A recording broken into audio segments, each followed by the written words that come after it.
like mad for the Pope's light. Where moments refuse to die. This is a momentous hour in world history. This is the invasion of Hitler's Europe. And where victory lives on. Plenty of girls are being kissed by plenty of boys they don't know, and they do not care. You can love it, hate it, embrace it, or turn away.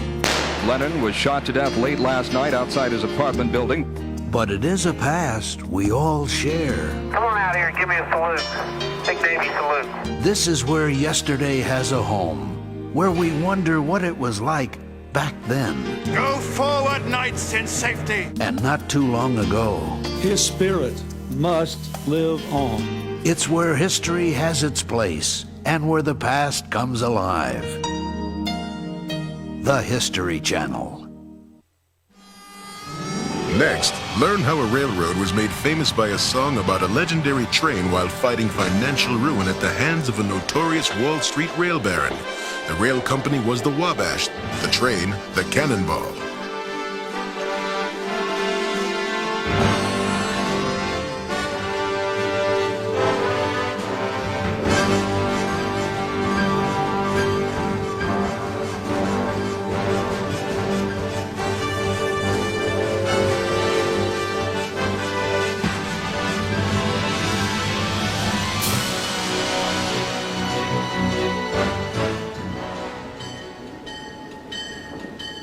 Now hear this. Train number 4, the Wabash Cannonball, now coming for Litchfield, Taylorville, Decatur, Tolono, Champaign, Danville, Attica, Lafayette, Logansport, Peru, Huntington, Fort Wayne, Adrian, and Detroit. Train for Detroit and points east, now arriving. Your attention, please. Persons accompanying passengers, please refrain from boarding the train because of limited time at Delmar Station. Auf Wiedersehen. From the Rocky-bound Atlantic to the wild Pacific shore, from the sunny southbound to the icebound Labrador, there's a name of magic splendor that's known quite well by all. It's the Beau's accommodation called the Wabash Cannonball. What is it about this train that makes it just about the most popular single train in American folklore? Musically, the Wabash Cannonball romances the rails from coast to coast, and even into Mexico and Canada. Yet a real train by any name never went that far. But if ever a railroad's reputation was built on legend, then it was the Wabash. It earned national distinction for one train's name, the legendary Wabash Cannonball. The train actually was named after the song. The song was not named after the train. They didn't have a train named the Cannonball until this song became famous. That was just a term to express speed. It came from the Civil War, I guess. It is common belief that the song actually suggested the name Cannonball for the train, but timetables show Cannonball service as early as 1874. The song was not popularized until 1882 and not published until 1904. The Cannonball of song fame, of course, did exist in reality. It did operate a cannonball between Detroit and St. Louis. So there was, in reality, a cannonball. But during the heyday of inner-city passenger travel, when varnish reigned supreme, it seemed only logical to immortalize or institutionalize, if you will, that high-quality service in song. Others still argue that the train did not bear the name Cannonball at all, but that it was branded with a number. Train number 1 ran from St. Louis to Detroit, and train number 4 from Detroit to St. Louis. The system was similar to the way today's airlines handle flight numbers. The number 1 and number 4 trains were called Cannonballs. It is possible the train with a Cannonball name existed before the song. Wabash had the ability to do things in service that today I think is somewhat lost in railroading. Of course, you have the Wabash Cannonball song that hobos came up with back in the 1880s. The actual reality is the passenger train came out after the song. Actually, it had been out for many, many years. There's other cities, partner, as you can plainly see. St. Paul and Minneapolis, and the famous Albert Lee. The lakes of Minnehaha, where the laughing waters fall. We reach them by no other than the Wabash Cannonball. So it's part of the legend of the Cannonball to argue the many stories about how the song and the train originated. How this one modest Midwestern railroad came to be so intimately associated with the whimsical song, the Wabash Cannonball, is one of those wonderful quirks of American culture that makes our historical life so rich. But people did come out to ride the Cannonball, a train that shot across the cornfields of the heartland of America. The Cannonball never went further east than Detroit or west from St. Louis, though the entire Wabash system consisted of over 3,500 miles of track during a short period of its history. Southward trains, Flasher at Market Street, out of service until further notice. The Wabash Cannonball heritage dates back to early railroads in two states on opposite sides of the Mississippi River. Buried deep in Illinois and Missouri soil, the railroad began in 1830 along the pioneer trails of commerce. Joseph Duncan, a congressman from Illinois, looked into the future of his state and declared that a railroad was needed to open the Illinois frontier. But the most popular mode of transportation along the Ohio and Mississippi rivers was by boat, and inland travel favored the man-made canals. A far-sighted Duncan fought 8 years to finance the first Illinois Railroad. When the first railroads appeared in the United States in the 1830s, 1840s, and 1850s, they frequently connected a major center with a body of water, a lake, a river, a canal. And often they simply went from somewhere in particular to nowhere in particular. But by and large, the earliest railroads, like the Northern Cross, which was one of the first components, if not the first component of the modern Wabash system, represented this type of short line. In Illinois, beginning at Meredosia and following a pioneer trail called the Northern Crossing, the state's first railroad opened for business along a 12-mile route to Morgan City. As governor of Illinois on November 8, 1838, Joseph Duncan christened his new railroad in Meredosia on the east bank of the Illinois River. The Northern Cross was powered by an open-cab locomotive called the Rogers. On its maiden voyage, it pulled cars filled with dignitaries while canalers stood by in protest, hoping to witness the fiasco of the Iron Monster. Ironically, this controversial birth was assisted by the canalers, since the only way to transport railroad supplies and the Rogers locomotive itself was by water. Private owners of canals were often not too enthusiastic about the appearance of the iron horse. If the private sector had spent considerable funds for the construction of a canal and a railroad appeared at canal side, this was not good for the overall financial picture of the canal. But within a short period of time, realists took charge of government in Illinois and came to the conclusion that the iron horse was here to stay and that the canal generally was a technology of the past.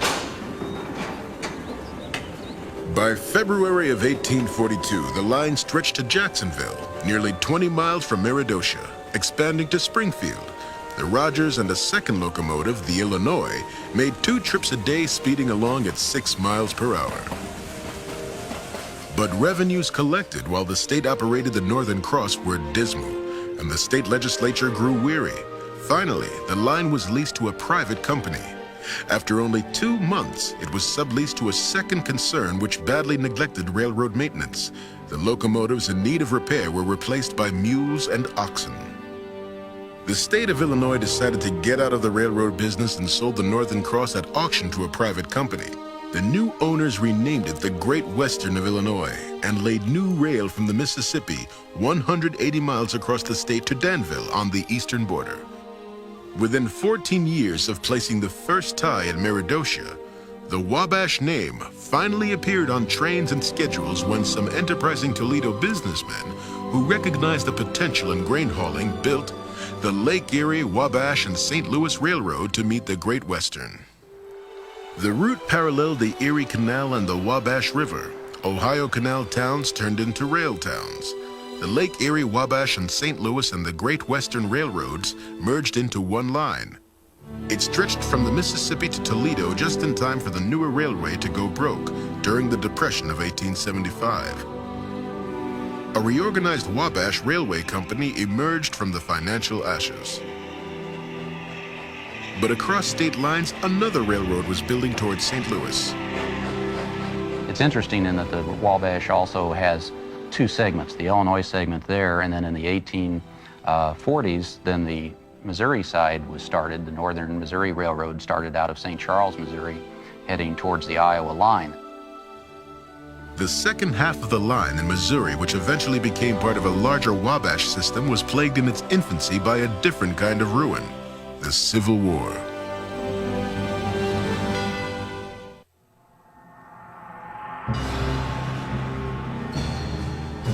In 1861, Confederate General Sterling Price ordered the complete destruction of the North Missouri Railroad, a road destined to become the westernmost line of the Wabash.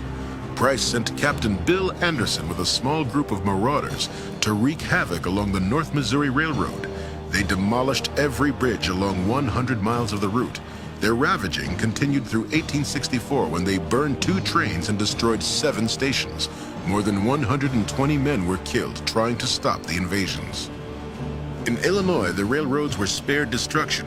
Traffic increased as they hauled troops, food, and other supplies for the war effort.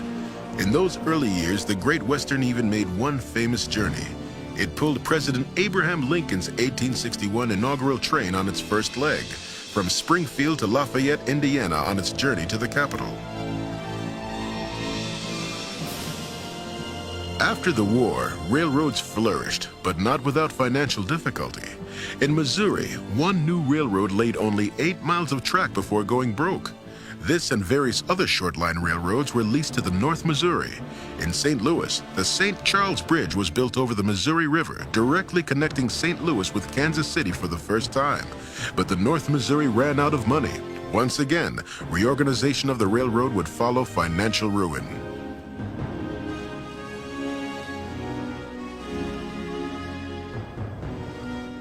One man with exceptional foresight produced growth in the rail industry of the 19th century. When Jay Gould was president of the Erie Railway, he attempted to build a competitor to the giant Pennsylvania and New York Central rails through consolidation of the smaller lines that larger carriers depended on for connections. But the success of building a major rail system was squashed by undercapitalization and by his association with his shady partner, James Fisk Jr. Two of the most notorious operators on Wall Street in the 1860s in the titanic battle for control of the Erie Railway, the Scarlet Woman of Wall Street. They were buying and selling federal judges, and it was a thoroughly odious scene. Then in 1869, in what seemed like a very good idea at the time, Jay Gould tried to corner the gold market. And in failing to do that, he threw the nation into financial panic, from which it took years to recover. He'd been accused of single-handedly creating the feeding frenzy called Black Friday in 1869. He was never trusted by most investors again. Jay Gould, who was often characterized as the most hated individual in America because he was viewed as being the quintessential robber baron, he was a builder, not a destroyer of railroads. Gould had enough sense to realize that the future of railroading in the United States would be with the regional and interregional networks, and he was desperately attempting to create a truly interregional company. Later, Jay Gould made his fortunes buying and selling stock in various railroads, but he also forced growth and sometimes ruin upon the roads he controlled. Gould often was stuck with losers because he didn't have access to pools of capital, at least early on in his business career. And he had to take a sow's ear and turn it into a silk purse. But he does have this vision. Gould attempted to break up the Iowa pool of railroads cooperating to move freight and passengers at fixed rates. He wanted a railroad that he could control and with which he could compete. Through his acquisitions, he became the major stockholder and president of the Wabash Railway Company. Because of his history of buying and bloating small railroads to create larger ones, outside analysts saw him as a rebel intent on building the first transcontinental system dominated by a single railroad. Gould is sensing what the future is likely to hold. He knows that big railroads are usually more efficient railroads. He realizes, too, that if he can control traffic for the long haul, that's better than for the short haul, because you never know what kind of rate division agreements you can cut with competitors. By the early 1880s, Gould connected many smaller lines, from the original Northern Cross to the North Missouri and others, to build an efficient Wabash Railroad. Frequently, railroad companies will construct lateral lines, feeder lines, and so forth. Gould's systems generally did not have excessive amounts of branch and twig. We find a considerable amount of stem. We do not find a railroad map that looks like a plate of wet spaghetti. The Wabash does go to principal terminals. It's not burdened by a plethora of branch lines, but it's a railroad that's in many ways a kind of mean and lean system. Another Wall Street panic erupted in New York in 1884. The railroad was financially overextended and it crashed with the stock market. But even as the railroad was forced into receivership, the cunning Jay Gould would not let go. His plan to take the Wabash Railroad into receivership, the protection of the federal courts against its creditors, was quite brazen. That was the first time a federal court had allowed a company essentially to declare bankruptcy and reorganize its finances before it actually ran out of money. It was the first time federal courts had permitted a railroad in receivership to be operated by its managers instead of outside experts appointed by the court. Some say that Gould did it as a characteristically manipulative and cagey financial move. Others said that it was a brilliant stroke and indeed helped with the survival of the Wabash Railroad and his own railroad ambitions. The only first that the Wabash system would ever be known for was on Wall Street. But the reorganization began a decade of expansion that ignited competition across the country, and the railroad grew, even as Jay Gould's rail empire crumbled. The receivers control the railroad, and those receivers represent bondholders, the debt holders. Now, Gould is one, but he is losing day-to-day control of the railroad to a court-appointed receiver who is not one of his boys. As Gould lost control of his Wabash, he continued to buy interest in other railroads, including the Union Pacific. But Jay Gould never fulfilled his dream of one transcontinental railway company. The government took his railroad, and tuberculosis took his health. He died in 1892. After one more financial collapse of the Wabash, Jay Gould's son acquired control of the railroad. His son, George Gould, comes extremely close of having one company or one management operating a railroad from sea to shining sea, from the Atlantic to the Pacific. So Gould and his son were the architects of an incredibly important interregional system in the United States. Now, in time, that system will fall apart. The Pennsylvania Railroad, which liked to consider itself as the standard railway of the world, will get stock control of the Wabash in 1927. But the Wabash will still be operated independently. It still will compete with the Pennsylvania, and the stock control resulted largely because the Pennsylvania did not want to see another carrier control the Wabash, which testifies to its strategic importance as this Midwestern bridge carrier between various points in the Midwest and on the fringes of the Great Plains and areas of the eastern Midwest and the east through Buffalo.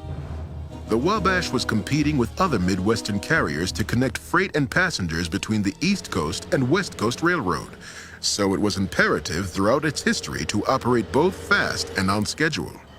By the 1890s, the Wabash was beginning to be more than a railroad. The name was also used as a verb, to wabash, to run fast at full throttle. By the turn of the century, the Wabash could run the Detroit to Kansas City line direct without passing through Chicago or St. Louis.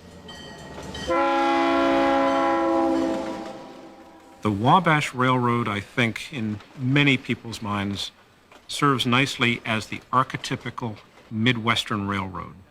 Modest in its geographical reach, with a great deal of colorful culture and a wonderfully rich history, a little bit of legend, a little bit of lore, a little bit of fact.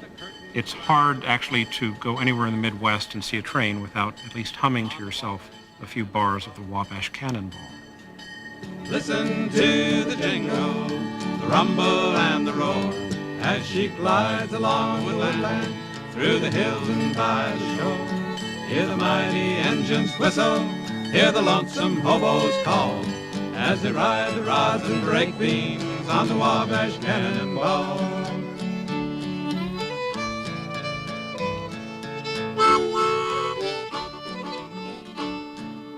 Aboard!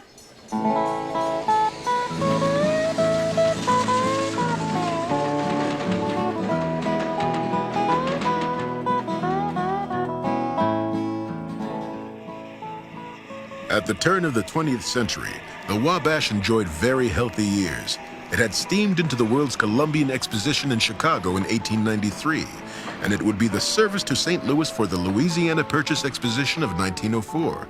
The St. Louis Exposition would solidify its Class I railroad reputation.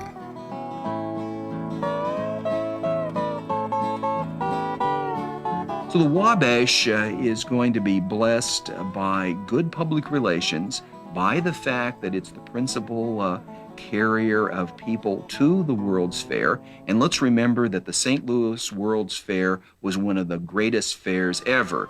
If you consider all these fairs, all these expositions that we have from the late 19th century, the St. Louis Fair ranks at the top or near the top for a variety of reasons. And the Wabash serviced the fair in grand style, building a massive terminal for the comfort of attendees, as well as servicing freight to the fair during its construction. The line to the fair was considered an excursion line, and the railroad was known throughout its history for its excursion trains. The Spirit Lake, Iowa trains may have been the earliest, but tourist specials and excursion lines, like the Niagara route, a honeymooner's delight, were a permanent fixture of the Wabash. The crowded times was when we had football specials on a Saturday morning, going to Champaign or South Bend. And there might be 2 or 3 trains with maybe as many as a dozen cars. And the station itself and the platforms would be black with people. One time the chief passenger agent showed up here to help with and he couldn't get into the station. He had to go around and to get to the platform. Financial difficulties shrouded the company again in 1915. The Wabash Railroad Company was sold during foreclosure, and the name was changed slightly to the Wabash Railway. After this reorganization, the Wabash never again bought new engines for its passenger trains. Instead, it rebuilt the older steam locomotives in its own shops for the next 30 years. Throughout its history, the company coined several advertising slogans to publicize their passenger service. The phrase, "Follow the flag," signified riding in the train behind their locomotives, which proudly sported 2 Wabash flags.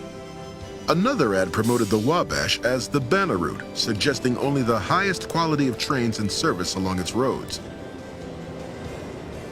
The most famous train on the Wabash Railroad was clearly the Banner Blue Limited between Chicago and St. Louis, and really that was the most important passenger corridor on the Wabash system. It's not to marginalize service to Detroit or Buffalo at one point. It's not to marginalize service to Kansas City, which was at times equally good. But Banner Blue was the Cadillac, if you want to use a kind of transportation metaphor, for the Wabash system. Beginning with the Wabash's early history, their first-class passenger trains sported amenities to attract travelers. They boasted electrically lighted cars, Palace car sleepers, Sleepy Hollow reclining chairs, and dining car service featuring Haviland china and Toledo cut glass. The dining car, with a few exceptions, never made money for a railroad when you consider the overall operating costs, but it was a good way to advertise the company, to advertise a particular train. And the Wabash was committed to quality dining car service. In the 1950s, the company introduces its silver dollar dinners. For $1, you could have a balanced meal that always tastes better on the train than anywhere else. The food on the train was terrific. You can't get food like that on trains today.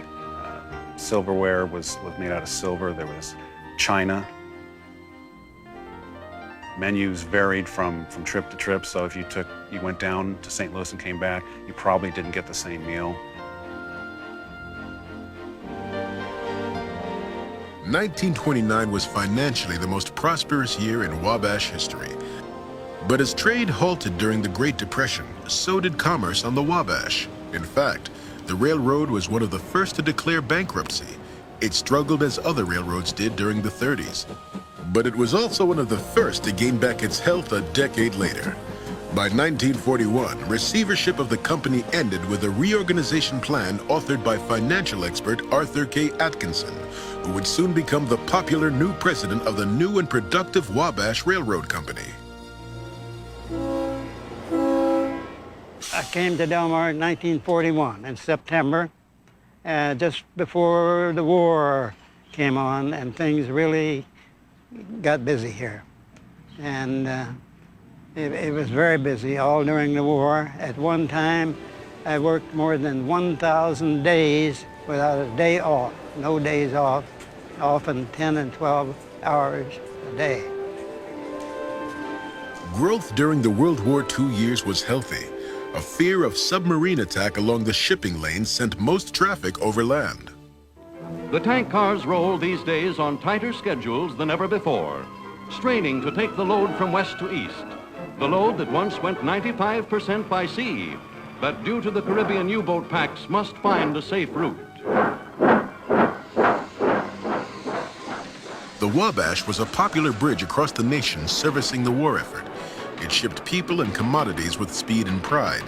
Passenger trains were bulging with riders. Demand increased during mandatory gas rationing and with the inability to add new rail cars, since all manufacturing and materials went directly to the war effort. Railroads and railroad men have played a major role in the development of our country. Today they're doing a frontline war job, and the trains must be kept moving. All railroads had cars reassigned to troop carriers per government orders during the war. The Wabash Midnight lost its sleepers, but even with the lack of equipment, railroads experienced record ridership exceeding 95 billion passenger miles in 1944. The railroads were proud of their achievements during the war. They provided 97% of all troop movements across the country and transported as much as 90% of all military freight to destinations coast to coast. The Wabash Bridge was shifted into high speed, and engineers pushed their power plants to extremes. Normal speeds along the Wabash were in excess of 60 miles per hour. The call to the crew was, make the best time possible consistent with safety. Engineers remember reaching 100 miles per hour with 2800 class locomotives.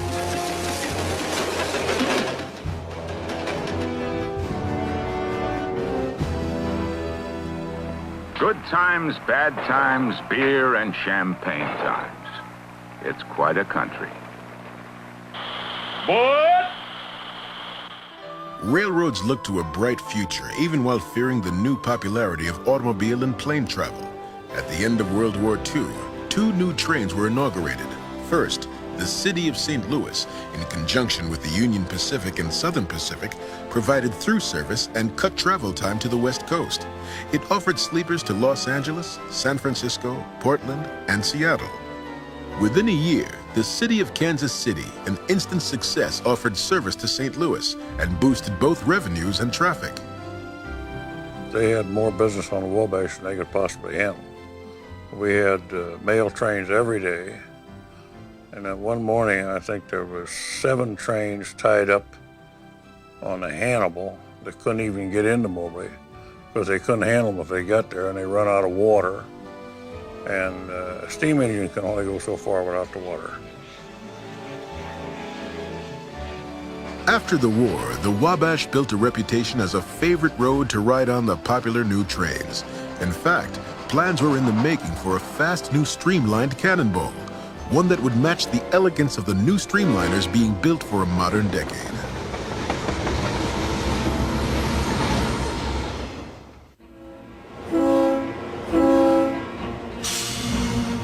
After World War II, the glamour of riding the Wabash trains grew. The railroad attracted dignitaries traveling between the cities of the Midwest. Stars of stage and screen were spotted on the Wabash lines, as well as politicians visiting the heartland of America.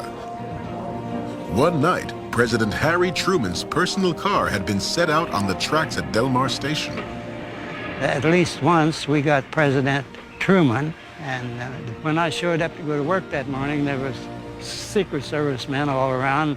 I had to identify myself to get into the station to go to work. And when President Truman showed up and walked through the station, he was a real cocky-looking guy with a distinctive hat on, and he smiled and greeted everybody. The St. Louis Delmar station was unique because it was exclusively Wabash, whereas the beautiful St. Louis terminal designed by Theodore C. Link was shared by the many competing railroads servicing the Midwest, including the Terminal and Union Pacific Railroads. The Wabash Midnight, a daily train that was very popular with people traveling to other cities to conduct business, started its journey out of St. Louis Union Station and made its first stop in the city suburbs at Delmar. From this station, we had set out sleepers right over here. They would be set out for people to board anytime after 9 p.m. and go to bed. And then the trains to Kansas City and Chicago would come out from Union Station and pick those cars up here, and the people could sleep all the way.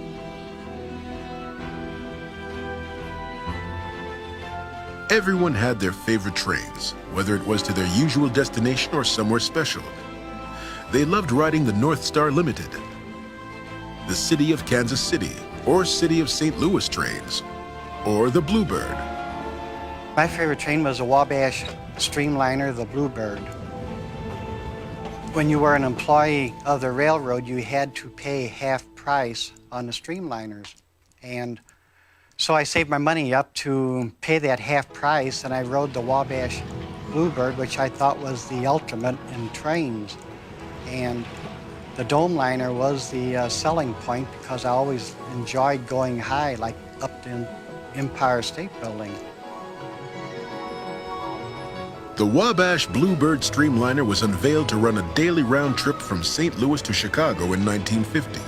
The 6 stainless steel cars were built by the Budd Company at a cost of $1.5 million. It was a favorite place for adults to ride, but children especially liked the Bluebird domes. When we got on there, that's the first place I'd head, right up the stairs and sat there, and that's where I was. You wouldn't get me out of there until we got to St. Louis. Advertising promoted the fact that the Bluebird's 4 domes were the only way to see the view between St. Louis and Chicago. The 24 seats in the domes were non-revenue seats and were open to anyone during the trips. But the Vista domes were only part of the first-class accoutrements of the Bluebird. Each car was designed with a plush interior, with rotating reversible coach seats that reclined. Decorative screens in the dining car provided an air of modern technology, And to provide a bit of class, wall murals painted in oil on canvas by Oriel Bessemer embellished all but the dining car, depicting historic scenes of Midwest culture. 1950 was the beginning of an extremely competitive decade for the railroads. People drove cars to their destination for the pleasure of driving, and airplane traffic was beginning to influence long-distance travel. Nevertheless, the Wabash was proud of the new Bluebird that planned to boost business. In fact, in an era when most railroads were producing educational and training films, the only film made in Wabash Company history was for the world premiere of The Bluebird. Look, Mike, it's the Bluebird. Boy, sure making better time than we are. Oh, the Bluebird. Oh, Mike, it's a beautiful train. Gee, I wish we were on it. Now, if you heard a pretty girl make a wish, wouldn't you do something about it? Hey!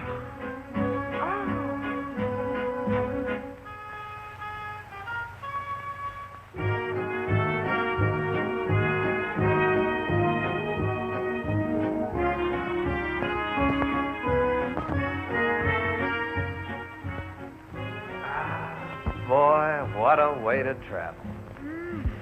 It's a gorgeous train. I wish we could see the rest of it.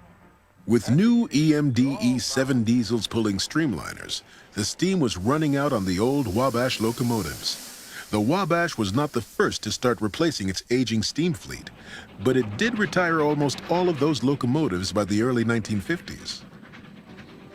Steam engines were labor-intensive. That's why they were replaced, because management couldn't afford all this.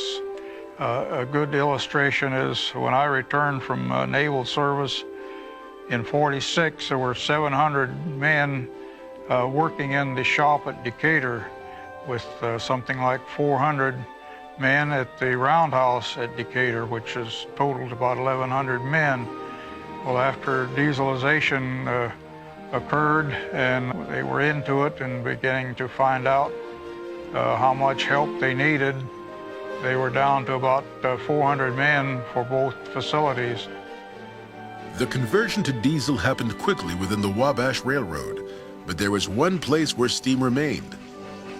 Along the Keokuk branch line at Meredosia, Illinois, there was a bridge that could not support the weight of a diesel locomotive. And so the 1838 birthplace served as the final regular run for a steam locomotive along the Wabash. The final puff of steam for the Rhode Island Locomotive Works Mogul number 573, built in 1899, was on January 28, 1955. It has since been donated to the Museum of Transportation in St. Louis. Wabash trains were popular, but perhaps even more popular were the jobs that railroad employees coveted along the Wabash system. I know there's a lot of very loyal people that worked on the Wabash because it was more of a family railroad. It wasn't like big business is now. A man went to work for a railroad other than the Wabash. And after he'd been working about 6 months, he went to the superintendent's office and asked for a pass so he could ride the passenger trains. Well, they told him, you haven't been here long enough. You have to be here a year to get a pass. You'll have to come back. So the guy left, but he came back in about 3 weeks. And they said, well, you're here too soon. What do you want now? He said, I want to tell you to go to hell. I'm working for the Wabash now, and they've already given me a pass. That's the advantage of the Wabash. You could do things such as this story I'm relating, that I had told an engineer that I'd like for the boy to make a cab ride. He said, well, get on the cab. We got on at Delmar Station, and after the train got across the river on the Merchant's Bridge, why, the engineer set him on his lap, and he blew the horn from there for the next 50 miles and got a quarter for helping him work. And I got up into the cab, and they set me up in the middle seat. And we left Delmar, and we came around, and we climbed the approach to Merchant's Bridge. The rails look about 1 inch apart when you're up in the cab. I thought, there's no way this train is going to fit on that bridge. And then once we're on the bridge, and you look off the side, looked out the door, you can't see the bridge. All you see is the water. And here I am, 8 years old, thinking this is it. I don't know about this. But I was just scared to death crossing that bridge. And then once we got across there, he sat me on his lap and we opened that throttle, and I think we were doing 70, 80 miles an hour to Litchfield the whole way. The Wabash plans for an elegant new streamlined and domed Cannonball never materialized. The best equipment the train ever earned was a deluxe rebuild of its cars. The hard-working Cannonballs ran until 1970, when passenger service was discontinued out of St. Louis. These passenger trains were not the commodity that the freight service was to the Wabash bottom line, and a healthy freight service in the Midwest meant survival to the railroad.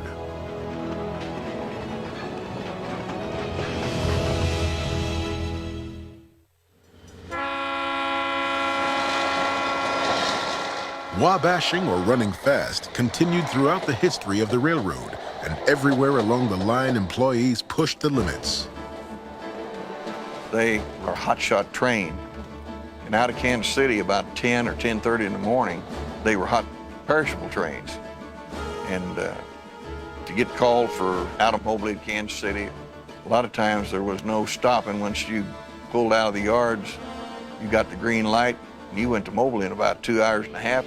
The Wabash was not without mishaps. At the high speeds engineers pushed their trains, derailments were inevitable. However, the most serious accident was not from a train wreck. During the construction of the St. Charles Bridge over the Missouri River, a partially completed span collapsed, killing 15 men. The Wabash Freight Division advertised dependable red ball service with on-time performance records in excess of 99%, right up to the time of its merger with the Norfolk and Western. After the merger took effect, the Norfolk and Western assigned some of their road foremen of engines. Those are men that supervise the engineers in the handling of their trains. And they sent men over here to tell Wabash engineers how to run freight trains that had never run on a freight train at over 25 miles an hour. And some of them were horrified at the ideas of running freight trains 50 and 60 miles an hour. That was something they had never done and they didn't even know about. Highballing wasn't the only thing the Wabash sold. Their literature credited the telegraph with keeping the trains on their schedules. A throwback to the Jay Gould era, when Gould owned interest in Western Union. Telegraph remained an important function of the railroad even until the merger. It is rumored that as late as the 50s, a station agent requested a telephone in his station, and the management refused to oblige. The Wabash steam locomotives were serviced and rebuilt in Decatur shops, and after dieselization, the same shops were converted to maintain the new power of locomotion. Rolling stock was also built in Wabash shops that fit the need of any service, from coal to tankers to elongated cushion underframes. But the Wabash certainly provided first-rate boxcars, constantly rebuilding, refurbishing its fleet. Although the Wabash was not an early leader in piggyback service, that is, hauling highway truck trailers on railroad flat cars, it did enter the business with enthusiasm in the early 1950s. Trailer on a flat car, known as TOFC or piggyback service, was so extensive, the freight that was moved along the Wabash originated from each coast and from the Canadian border to the Gulf of Mexico. A unique feature of the Wabash was the car ferry service from Detroit to Windsor, Ontario, which is how the Wabash connected its through service to Buffalo. Cars traveling without unloading in Canada were bonded and sealed by Canadian Customs for their trip into New York. For a short period of time around the turn of the century, the Wabash actually owned a fleet of steamship package freighters to make connections with eastern railroads.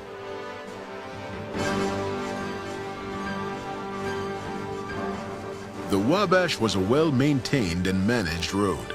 Its engineers not only kept the company trains moving, there were times that competing railroads relied on the strong Wabash backbone. The Wabash Railroad has only been out about once or twice since I worked for them on the east end due to high water. And that makes a difference from a railroad, because at one time, when they had a lot of floods throughout the United States, Texas, they had to detour.